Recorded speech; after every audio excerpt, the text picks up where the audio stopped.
৬ মাস শেষে আমি আমার ছোট বাবুকে কি দিয়ে সলিড শুরু করলাম সেটা নিয়েই থাকছে আজকের ভিডিও। হ্যালো এভরিওয়ান, আসসালামু আলাইকুম। কেমন আছো তোমরা সবাই?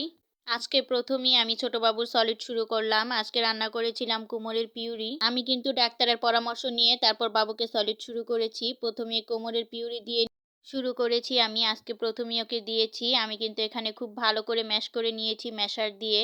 তারপর একটা ছাঁকনির সাহায্যে খুব ভালো করে ছেঁকে নিয়েছি, যেহেতু আজকে প্রথম দিব অনেকটা পাতলা করে দিব আমি। আমি কিন্তু কোমরের সাথে দুধ অ্যাড করেছিলাম, বেস্ট মিল্ক আর কি। দেখেন আমার বাচ্চার রিয়াকশন, মুখে দেওয়ার পরে কিন্তু অনেক সুন্দর একটা হাসি দিয়েছে মাশাআল্লাহ।